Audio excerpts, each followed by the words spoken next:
the theory of starting a business and then I'm going to have freedom is just that. It's an awesome idea.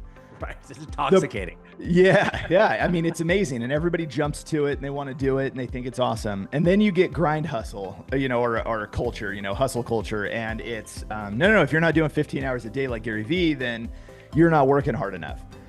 The reality is, I look at building businesses, and it wasn't always this way. It was that I figured it out that you don't have to grind the way that the culture says so. Hello and welcome to the Infinite Financial Freedom Podcast, where we empower you with financial literacy and guide you on your journey to financial freedom. I'm Josh Mettle, and today I'm here with Joe Rare. Joe is a serial entrepreneur, outsourcing expert, and founder of Level 9 Virtual and several other virtual assistant powered businesses. From starting with a door-to-door sales team to building fully remote, scalable businesses that run without him, Joe has mastered the art of building freedom-first companies. I love that, freedom-first companies. Joe now helps overwhelmed entrepreneurs escape the day-to-day grind by teaching them how to delegate, systematize, and scale through virtual teams and proven operational frameworks. If you're tired of doing everything yourself and you feel like success requires sacrificing your time, Joe is here to show you another way. Joe, without further ado, welcome to the podcast, buddy. Good to see you. Yeah, you too. Thanks for having me. I appreciate it. Yeah, this is going to be a lot of fun. You've got a lot of value that you can bring to our entrepreneur listeners. So let's start out. You started in this business of door-to-door sales and then scaled that business and sold it in 27 months. Tell me a little bit about that and then your journey to where you are today with Level 9.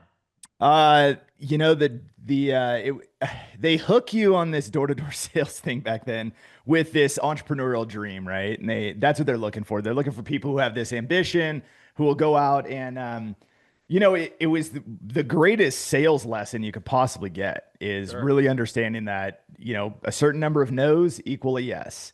And if you just grind it out, hands down, you're going to make money. And, then just the sales techniques and learning to overcome objections. And it was really powerful in that sense.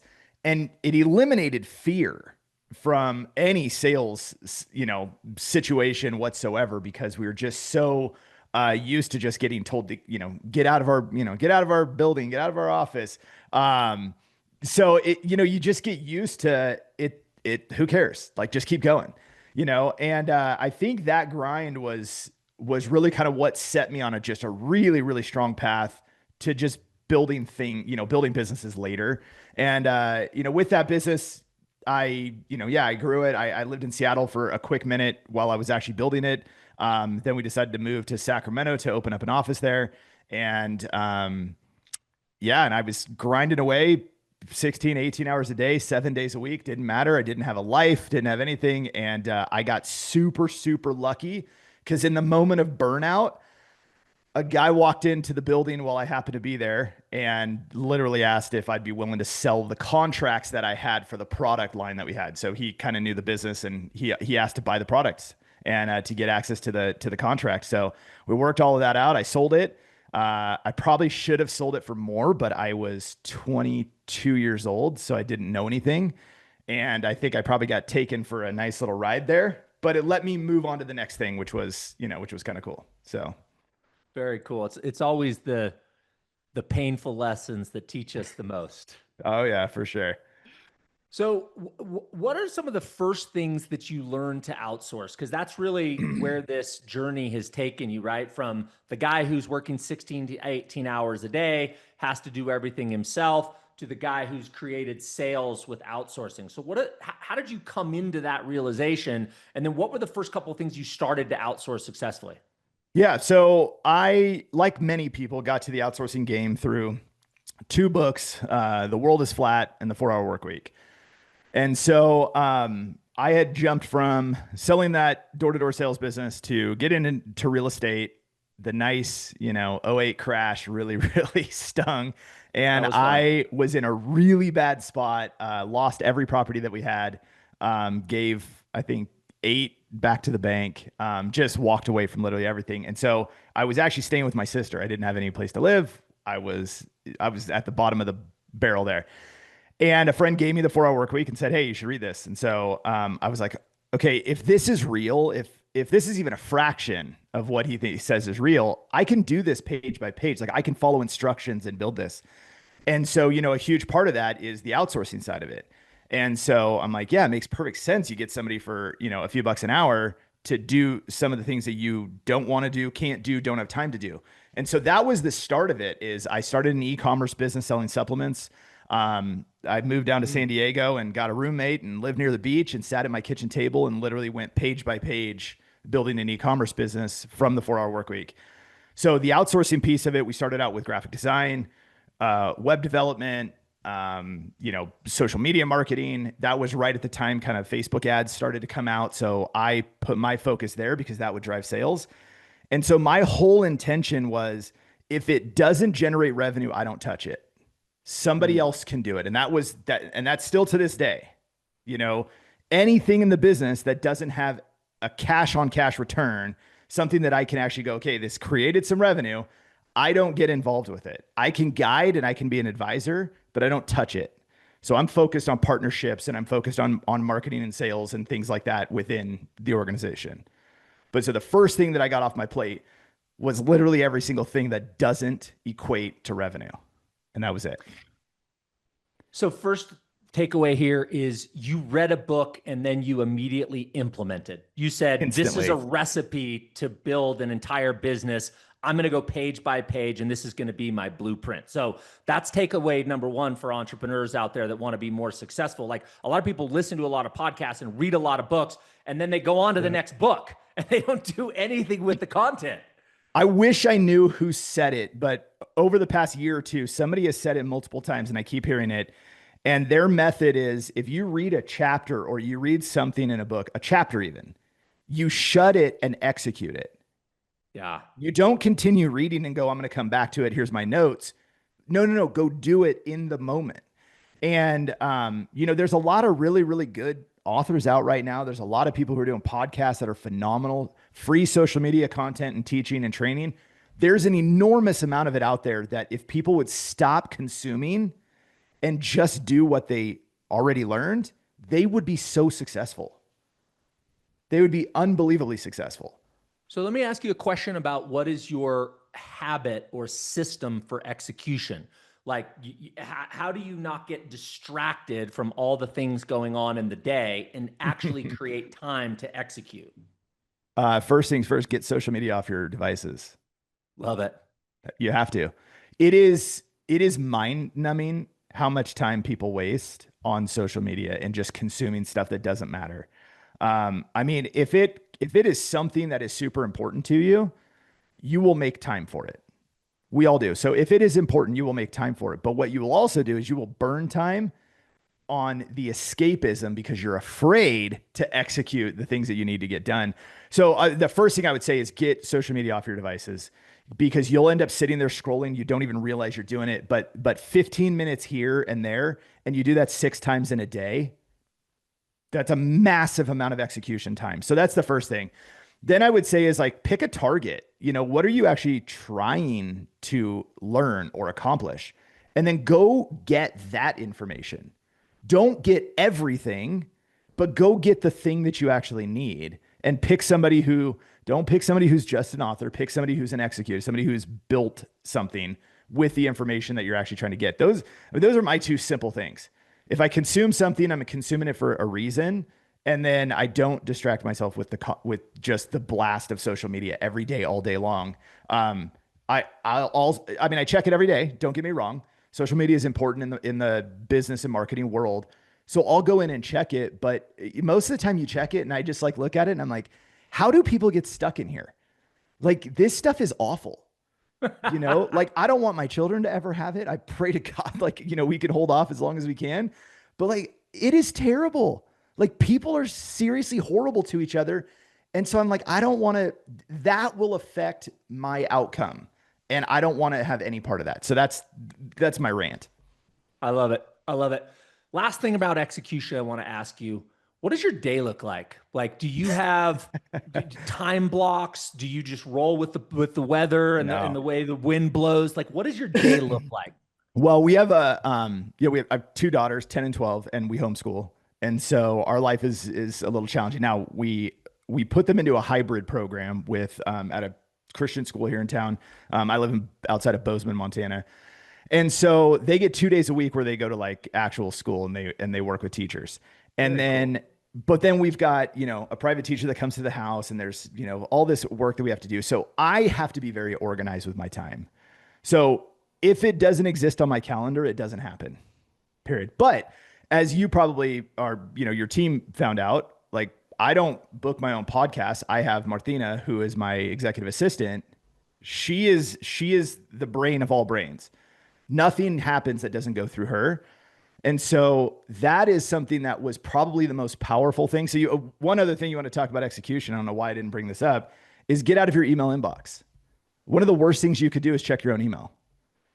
Like there is almost nothing in there that is absolutely life critical that somebody else can't filter first and then deliver a summary with whatever the action step is for that piece of content. And so Martina is, I mean, she is everything and it runs through her. I don't check my own email ever at all. I get Slack messages in the morning and the evening, and it's a summary of what's important and what I have to respond to. Otherwise, she handles it. And so I do time block. I schedule everything down. I picked up, Alex Hermosi has a really good one where he tries to reverse his day and book from the bottom up. So all meetings go to the end of the day and then they work their way back up to the top. So if I have to have meetings, we try to do that as much as we possibly can. But yeah, I mean, you have to be organized because if there's things that need to get done, and we're running multiple companies and we've got real estate as well and all that, like I got to have time to mentally focus and be engaged. And if I'm bouncing from thing to thing, you're not as clear. You're not as exact, and results suffer. And so I time block. I'm very organized with my calendar. And then I got to fit in all the kid stuff because all of this that we've built, and the only reason that we build it is because I made a commitment that I would never miss a single thing ever in my children's life, ever. And so not a meeting, not a competition, not a whatever. I've been to everything and I want to keep it that way. Beautiful, Joe. All right. So in summary, get off the social media, get out of the email inbox. I would add, turn the television off, be more interested in your own life than you're interested in somebody else's life, and live and die by your calendar in an intentional fashion. So you're not just being blown from this problem to this problem in a constant reactive state. I love it. Yes. Beautiful. Great wisdom. Thanks. 82% of entrepreneurs say that the lack of access to capital is holding them back from growing their business. And worse than that, up to a third of all businesses that go out of business this year say they've done so because of a lack of access to capital. That's why we created the Entrepreneur Capital Lines of Credit. If you're an entrepreneur and you need access to capital, click into the link in the description and get your pre-approval now. Okay, let's pivot into this entrepreneurial freedom first operating model. And what does that even mean? How do you help entrepreneurs make that shift? And what is the biggest challenge that entrepreneurs have when they're trying to make that shift? Well, I think the theory of starting a business and then I'm going to have freedom is just that. It's an awesome idea. Right. It's intoxicating. Yeah. I mean, it's amazing. And everybody jumps to it and they want to do it and they think it's awesome. And then you get grind hustle, or culture, hustle culture. And it's, no. If you're not doing 15 hours a day like Gary Vee, then you're not working hard enough. The reality is, I look at building businesses, and it wasn't always this way. It was that I figured it out that you don't have to grind the way that the culture says so. I've just figured, there's the minimum effective dose, right, that you get on some, that some people like. And then there's the stuff that just has to get executed, period, end of story. And if you don't execute it, it's not going to create income, produce revenue. Your business is going to suffer. Your life is going to suffer. So there's this balance of how little can I do to get the results that really drive, what we need to actually execute on. And so that balance is interesting. But what I figured out is that if you try to carve a freedom lifestyle out of an operational a business, it's really, really hard. So what I do is I do the reverse. I say, okay, here's the lifestyle that I want. And now I'm going to build a business that has to support that. This is the non-negotiable, and anything in that business can never break into this. And so things like this year, I decided not to go to two major conventions that I go to every single year, because it was just not right for the lifestyle, my family stuff that we had going on, and all of that. I gave up two major things that we make major money from, and I gave them up because they broke into our non-negotiable. And so I build the business around the lifestyle that I want. So I don't, we're doing this on a Friday. I don't ever work on Fridays, ever. Like that's just not, because my kids, we do, homeschool hybrid, and then Fridays they have off. And so we do other things. And so, I might do a podcast here or there, and today's Halloween, so today's a total train wreck. But like, I don't do things on Fridays, so that's one non-negotiable, right? And then never weekends ever. We use oh my gosh, Jesse, what's his last name? Starts with an M. Who does the big ass calendar? Jesse Itzler. Isler, yeah. So we use his big ass calendar, and we do that every year. And so we book our trips, and we've got all our competitions for the kids and everything they've got going on, so that I can build the businesses around all of the lifestyle that we want. So to me, that's the freedom piece of it. It's having the lifestyle that you want. And there's elements of it. Cash element, got to have money, right? Can't do all the fun stuff if you don't have money. So your business has to make money. And maybe there's a sacrifice in the beginning where it's all execution to create sales so that you have the income. But at the end of the day, you have to build the processes. You have to build the systems. You have to have teams of people to give you the lifestyle that you want. Because like I said in the very beginning, there's executional things that have to get done no matter what. Somebody has to do them. So you build the processes, systems, and teams to execute it. So that's kind of my method. So good. So what I'm hearing you say is start with the end in mind. That whole big ass calendar is creating your 2026 in 2025. So you've already decided what that year's going to look like. The big ass important things are on the calendar, and then everything fills in the space around it. But the other thing that I've heard you say is have a really defined why. Like it's very clear to me that this is a family first mentality, and that's the big why that's kind of driving you to build this system the way that you have. Yep. And it really hit home when we had kids. And this didn't all exist the moment we had kids. Right. It was, okay, wait a minute here. Hold on. I have to leave and go to the office and be away from my baby. Like, yeah, I'm not doing that.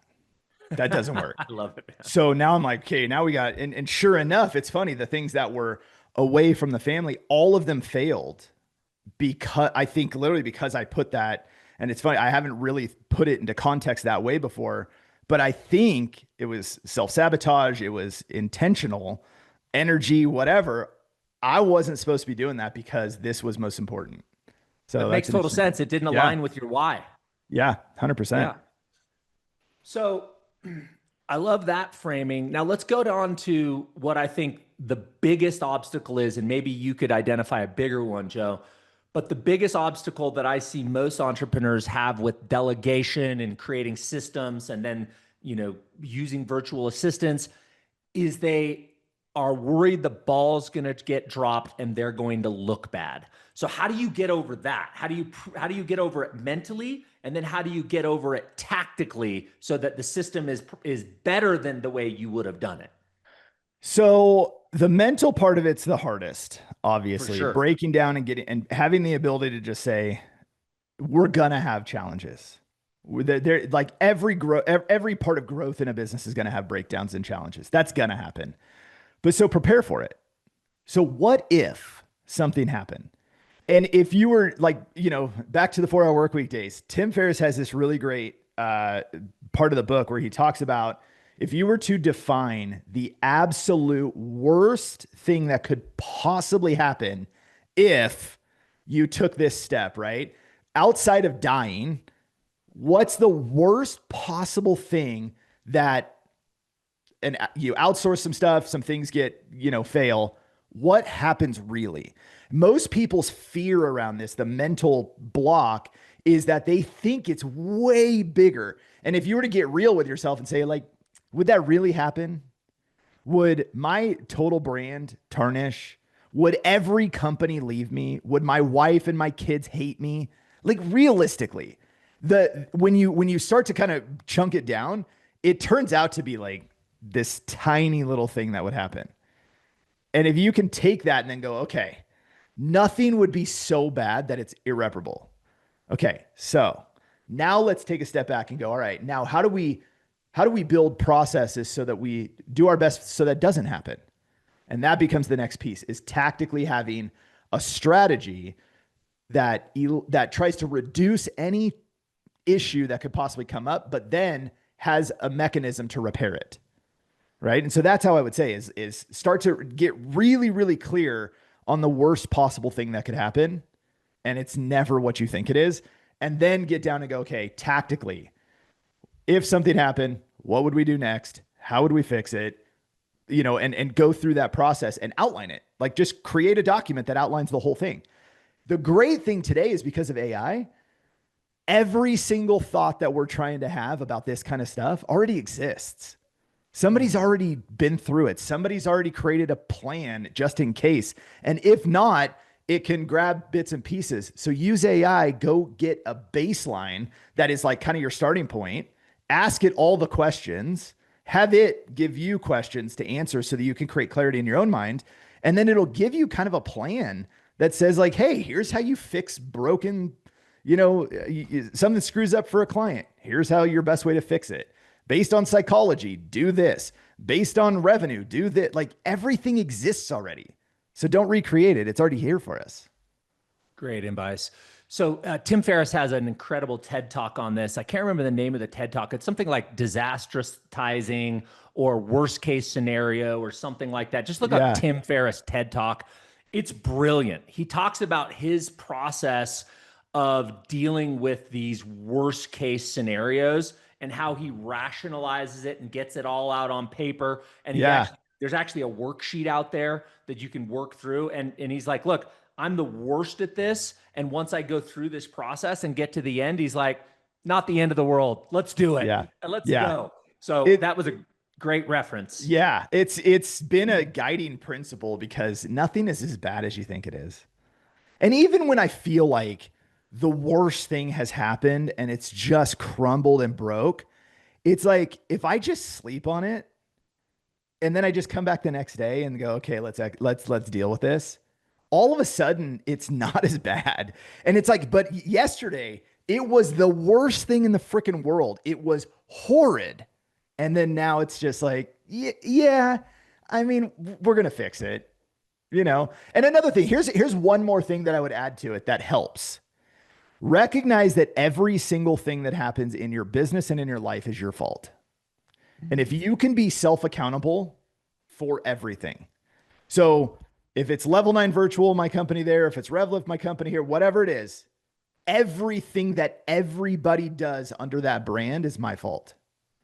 And when you can take that, all of a sudden, when you go to talk to a client who had something negative occur and you just take fault for it, it's you. You know what? That's on me. And I'm going to make it up to you. And here's how we're going to do that.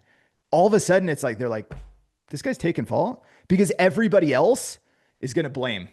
They're going to push blame, and they're going to try to blame it on the client, and they're going to try to blame it on a vendor or a service or a piece of tech or something, but they are going to try to put it everywhere else. I just go, you know what? That's on us. Let's just fix it.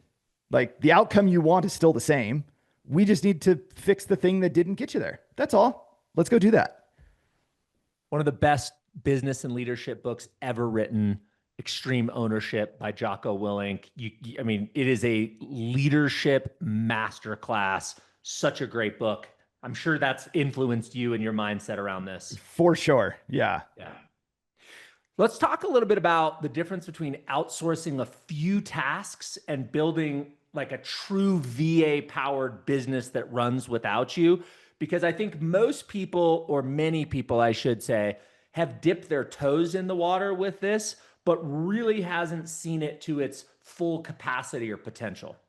Yeah. So there's a lot of ways to get some stuff off your plate. We recognize that big issue kind of at the beginning of COVID, and we rolled out a project-based service that allowed people to just kind of get some stuff off their plate.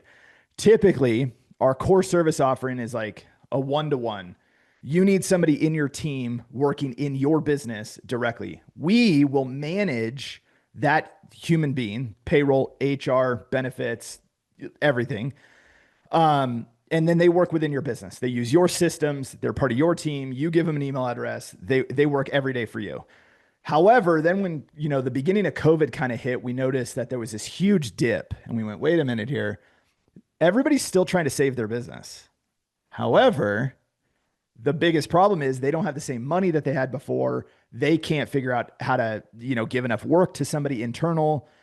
They need to just get things off their plate. So we put together, and we modeled it sort of after like an Upwork style, a Fiverr style type product, but we wanted to do it to where you didn't have to go hunt around and find somebody.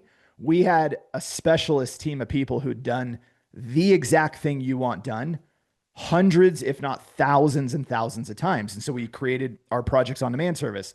So you could buy a block of hours and basically just assign as many tasks as you need.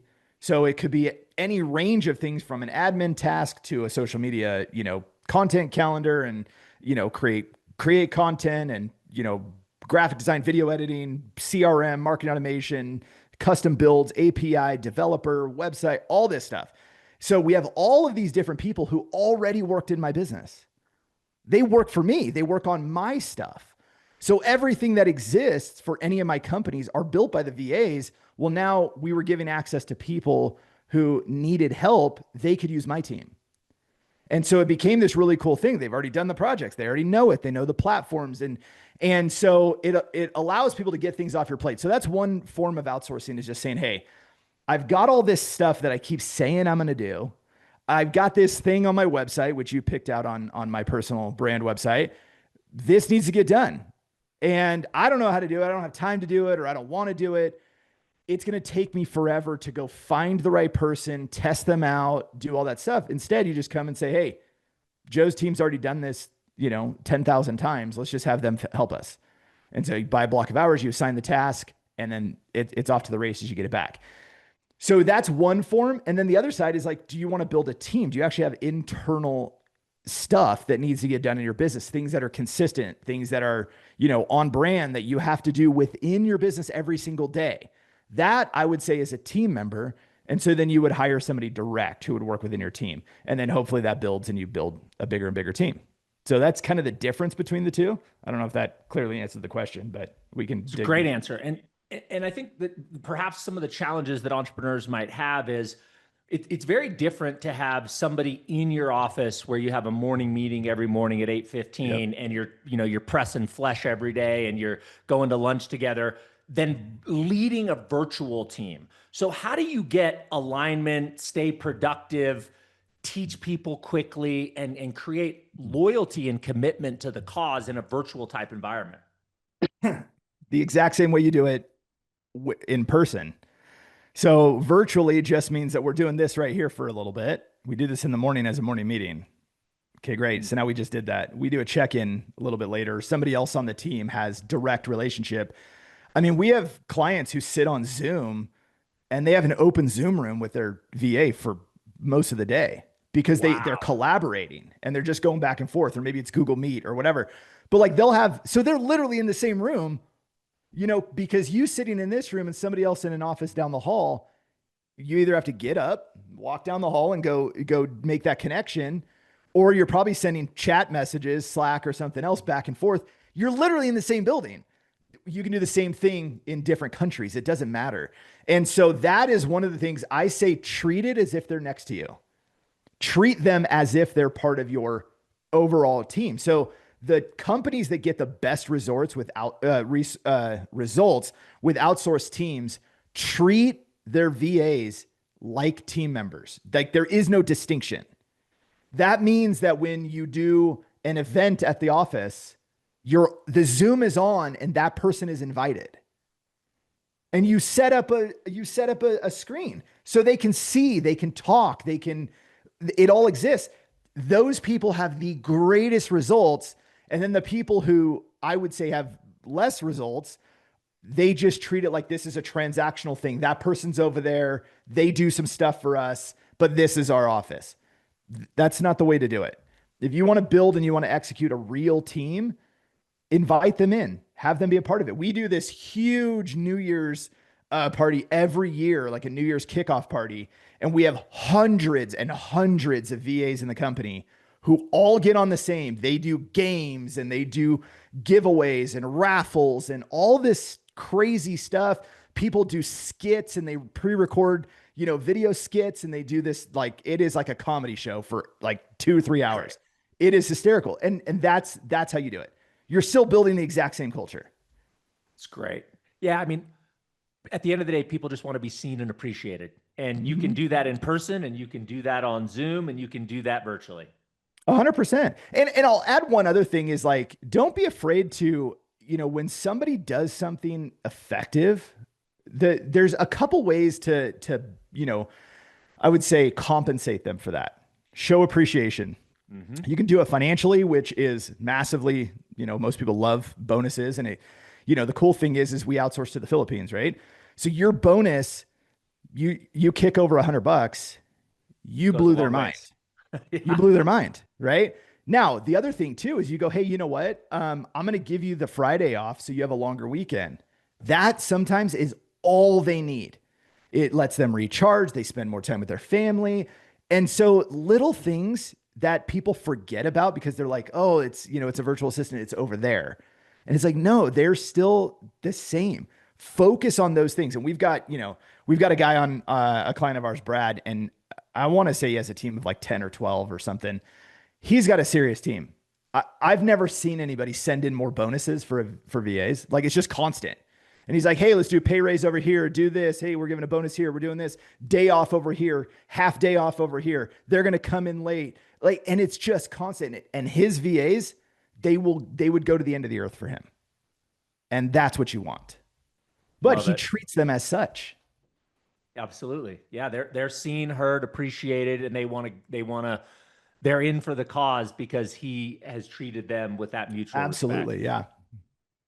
So what happens when you have entrepreneurs that are plugging into your virtual team and they have this disease of micromanagement? They hand something off to somebody, but then 3 minutes later, they're checking to see if there was a period put at the end of the sentence, and there's complete micromanagement. Like, how do you create that safety, or maybe even teach those entrepreneurs how to be better leaders? Is that something that you guys ever get involved in?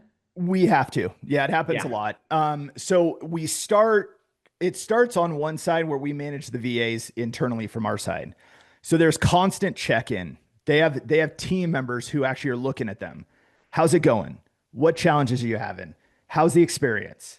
Do you feel like you're being brought in as a team member? Do you feel like you're getting the culture? Is there anything you need to make that happen? So we do that with the VAs themselves. That's part of what we do on the management side of it. That feedback usually will tell us all we need to know over here, with the client side. Or if the client is the type of person who's just like, they're just constantly nitpicking, and it's like, okay, here's what you have to understand. If you did that to somebody sitting in your office, how would that experience be? It would be awful. Don't do it to the VAs. And I'm less coachy about it, and I want them to cut it. And so I like when we, as a team, we just go, hey, listen, that doesn't work. Assign the task, let them execute it, then review and go through the process. Because what's going to happen, the whole goal is to free your time. Totally. But if you're assigning something, then you're on top of it, you're still doing it. Why don't you just do it yourself? You should have just done it yourself. Yeah. And so there's that thing. So I get, kind of tough love with people faster than very soft coach approach. I'm like, no. You're outsourcing. You're getting things off your plate. You're trying to get more done. Stop focusing on it in the middle of it, let it get executed, do one revision, and then you're done. And that usually helps. And like, okay, all right, but yeah, so I try to get my team to even do that. Sometimes it's kind of tough.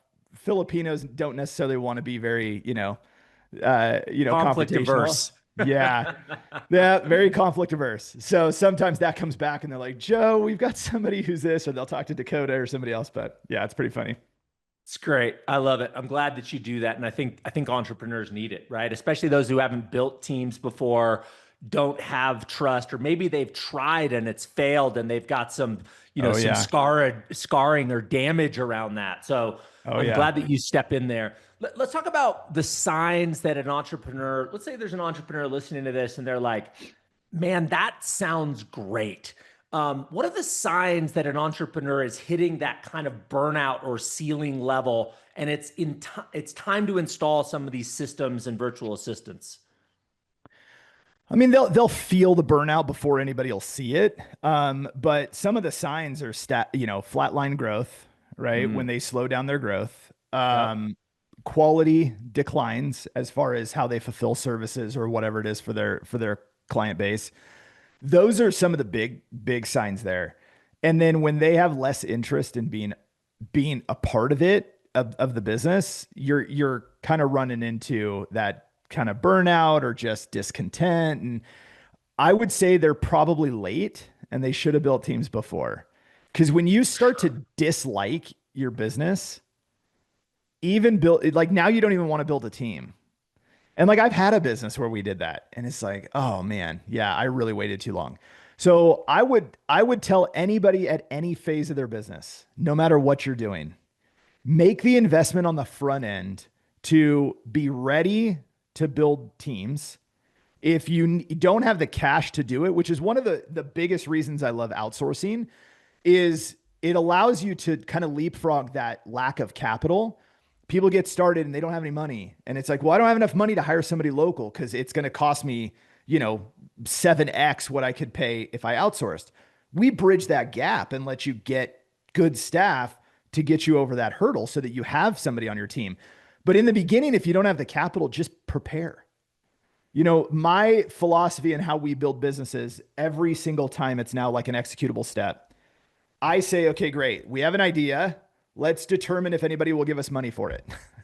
And so I put together just something enough to iterate the idea and explain it to somebody. And then I go out and I will pitch it. And if people buy it, and we did this with a revenue optimization company we just launched, and we go out and we pitch this thing, it doesn't exist yet. It's like, okay, whew, we got somebody who's giving us money. Now we got to actually build the thing. And so then we come back and we go, great. Well, now we have a client. So now what is the onboarding process? And we build it, we record it. Who's building it with me? The VAs. So now the onboarding process was built by the person who's going to do the onboarding. So now they're building it with me. Now we've got this onboarding process. Okay, great. What happens after that? Okay, well, now we have our fulfillment of services. Okay, now we have a fulfillment team. Okay, what do we do? In what order? And we build that with the VAs. They create the SOPs, they write them, they document everything. So the people who are actually doing it are the ones who are creating it side by side. And then my only focus after we have fulfillment, we have onboarding, fulfillment, and all that stuff done, we have a process, we have a system. And even if it was just me doing it and creating all that myself because I didn't have a team, still the same thing. Then we go back, we go, okay, great. Here's how we onboard. Here's how we fulfill services, keep people happy, reporting, whatever that's going to be. Now I need clients. So what do?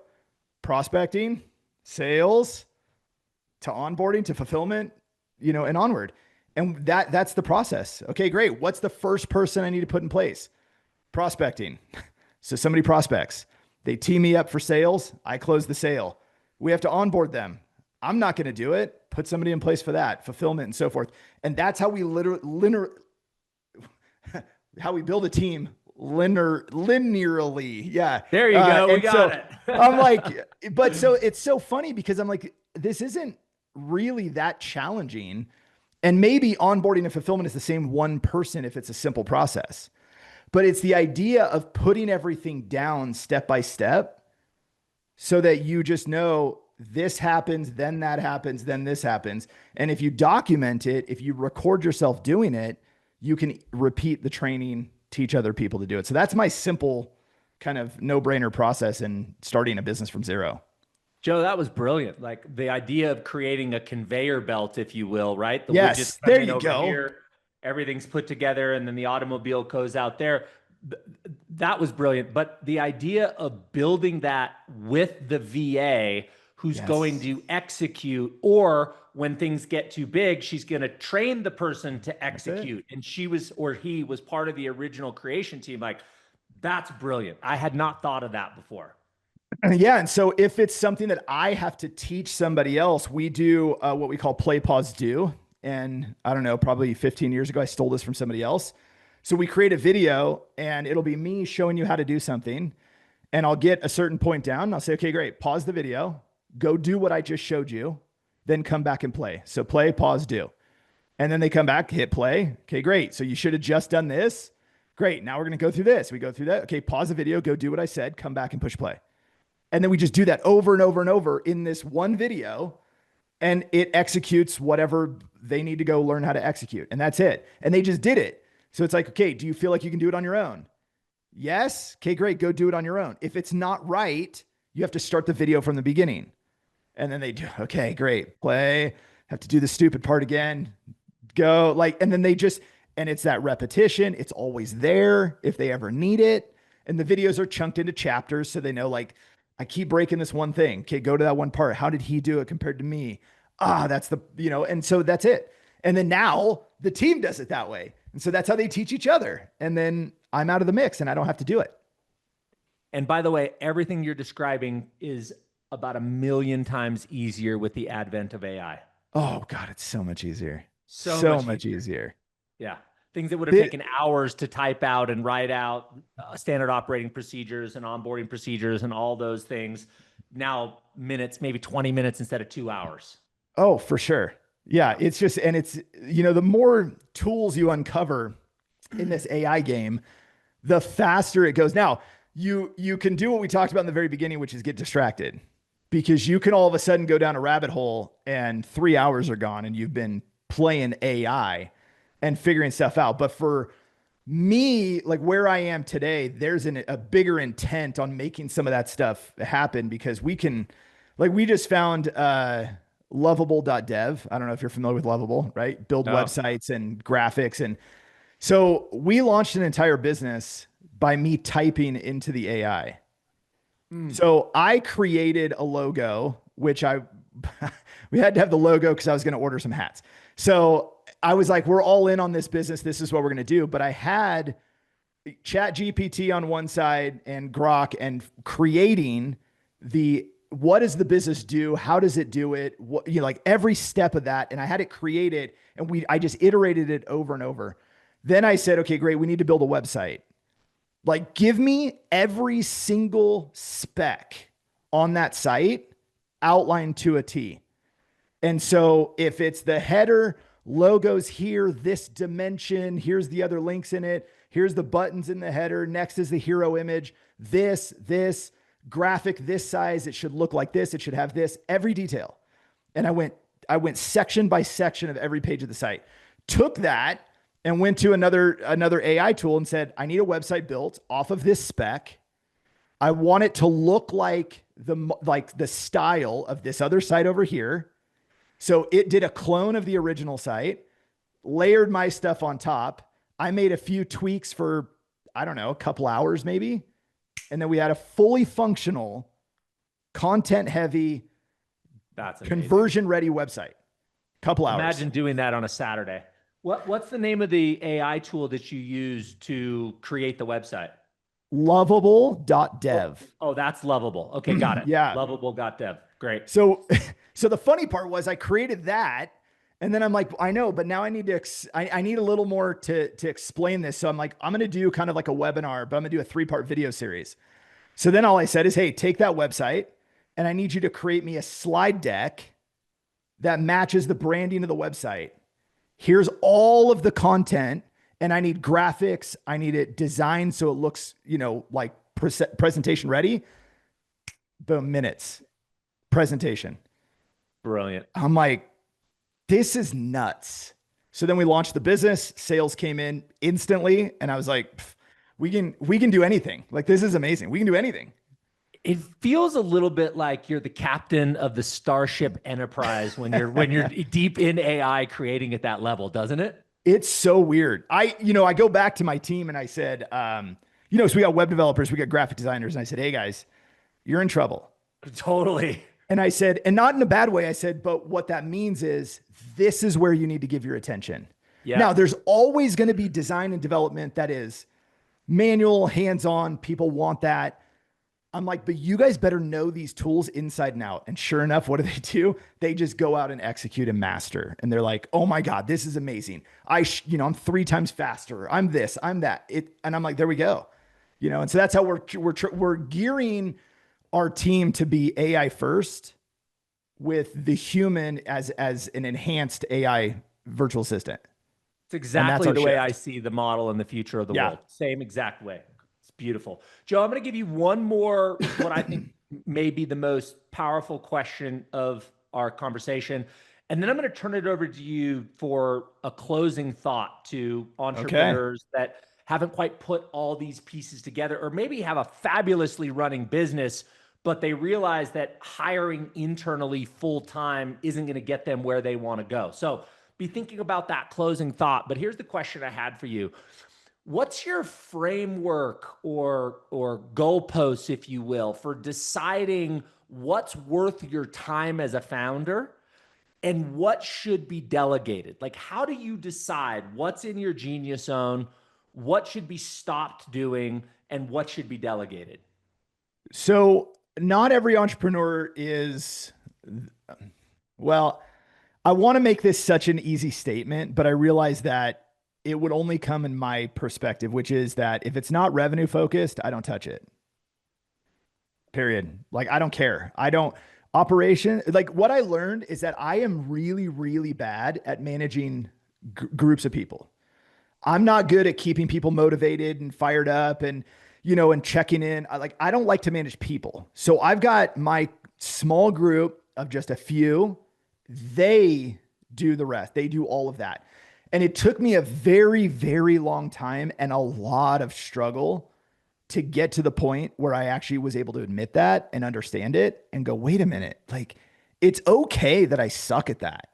Like, it's really okay that I suck at that, because what's more valuable to the entire business, not just me, but to every person that gets paycheck from us, and then their families and their families' families, because in the Philippines, multi-generational living, right? So our impact on one paycheck goes, it could go 2 generations deep. And that's how much financial, impact we have. So when I think about every decision that I make, it's like the more important thing for me to do is to focus on growing the business, making sure that financially we're stable, we have growth, we have opportunity financially. That's the only thing that I can affect that will give the greatest impact downstream. Other people should be handling the people. Other people should be handling the clients. As sad as this is, after a client signs up and starts working with us, I really, really don't love client relationship success stuff. I don't. Somebody else has to step in there. I'm not good at it. And so, because I think where it comes from is I don't need anybody giving me customer success. You know what I mean? Like, I don't want that guy calling me and checking in. I just don't. It's just not how I operate. I'm like, cool, I got your service. I'm using it. Leave me alone. If we got a problem, we'll let you know. But that's how I operate. Not everybody is that way. So I would say for me, I don't touch things that don't generate revenue or move profit and that's it. That's like my hard line.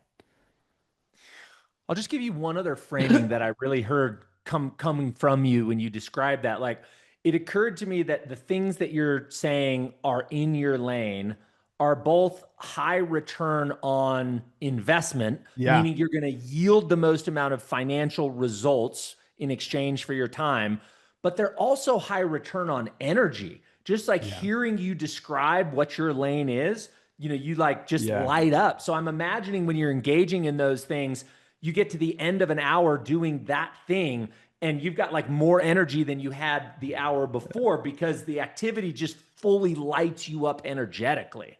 Yeah, I would agree. That's a great observation because I think that when we do things that aren't in our genius zone, where we have to really try to be good at something we're not, like it is exhausting. It Totally. really is. And so yeah, I agree with you. I think sitting in those spaces where you are your best, you perform at your highest level, I think that is where you should spend all of your time and build teams around you to support it. I mean, that is one thing that I've got to say that I'm so grateful that my team has come to understand through lots of trial and error and pain and frustration is that they're like, keep Joe over there because Right. genuinely, when I step in the middle, and we had this happen 2 years ago, that it was just like a devastating blow. When I step in the middle and try to get involved, stuff breaks. Like I demolish things like a bull in a china shop. And they're just like, dude, get out. And I didn't realize this, but there's whispers behind, people having conversations with each other. And they're like, geez, like he's just messing everything we built. And I'm like, oh, okay. I'm going to stay out of that. Well, kudos to you for having the humility to realize it and go, okay, I'm gonna get back over into my lane. But I think that takeaway, if it's not high return on investment and it's not high return on energy, as an entrepreneur, you should be delegating it. For So sure. that's a great framework to end on here. Joe, let me hand it over to you for closing thoughts, words of inspiration or advice to the entrepreneurs listening. I think, that we talked earlier about the mental block with delegating, outsourcing, doing all Yeah. that stuff. A lot of time, well, all the time, it's 100% fear-based. And so fear is this crippling emotion that we all have. And if you can just like give yourself a budget, whether it's a time budget, it's a financial budget, human capital budget, give yourself a budget to go fail and like get Mm, good at failing.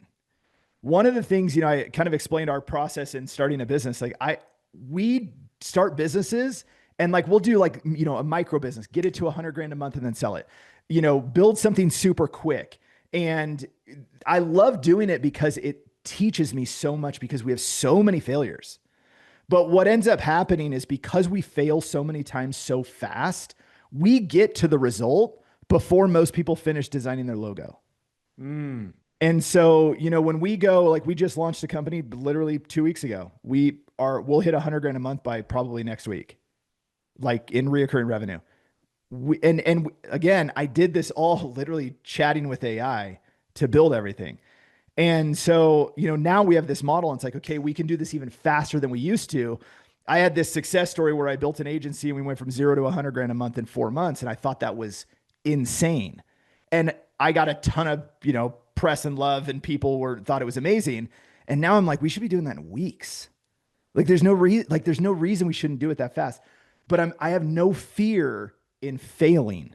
And everybody's fear of failing is the reason they don't take risks. It's the reason they don't try new things.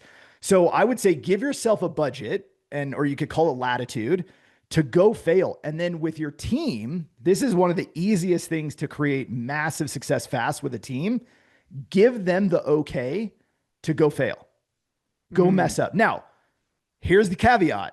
If they screw up and it affects income, revenue of the business, it affects client relationships, they fail once on that. We fix the problem. We know that it's fixed.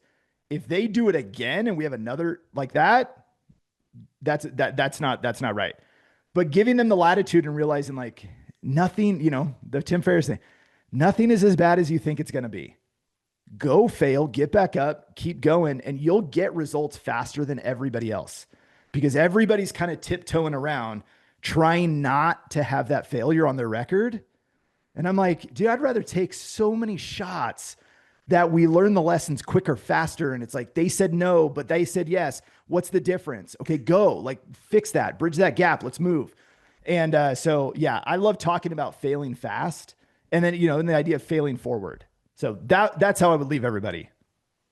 That's the freedom first operating model. And that's how you scale. If you can't adopt that, then say goodbye to freedom and say goodbye to scaling.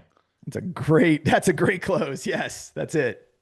Joe, how do people find you, brother? Tell us a little bit about where they can find information about Level 9 Virtual and the rest of your teachings online. Yeah, so I'm probably on most platforms. I don't do social media myself personally. So if something exists out there, it's the team put it up. I don't. But level number 9virtual.com, level9virtual.com, Joe at level9virtual.com, email if you need to. But yeah, there's a big book a call button in the top right corner. Meet with our team. We do what we call discovery calls. I know everybody considers that a sales call. It is. But the way that we do things a little different is our team is fully designed in no hard sales. So we are literally discovering the opportunity to work together. We turn away probably about half as many people as we take. And the reason is not the right fit, not the right time. They're stuck in that fear mode. They're not willing to let somebody else fail. Yeah. So we really, really want to pick and choose our clients so that our staff gets the best opportunity to build a career with that company. So I would say book a call. Like, let's make sure that it's a good fit. Discover what outsourcing really looks like, how it can benefit you if it's the right time, all the, what you're missing. We are internally building a ton of AI tools that will speed your process up. So things like we have an SOP builder we're rolling out. So you need to build an SOP. 90% of our clients come to us and they have no SOPs. And I'm like, you don't know what you're doing. And, how do you do this? They're like, we just kind of do it. And it's like, okay, let's create processes. So we put something together that our clients can use for free, and their VA can go in and use it for free. We've got another AI tool. It's an AI brain for your business. So you hire a VA, they're going to take every single piece of content they can get their hands on, train the AI on your business so that everything they do is even faster and more accurate and on brand and on target. And it just speeds up the process. And so we have a bunch of other stuff coming out too. But yeah, definitely check it out. Level9virtual.com. It's great, man. So much value. So much value. Joe, you've been a phenomenal guest. It's been great rapping with you. I hope you'll be back on the podcast in the future. Absolutely. I'd love to. Thanks, man.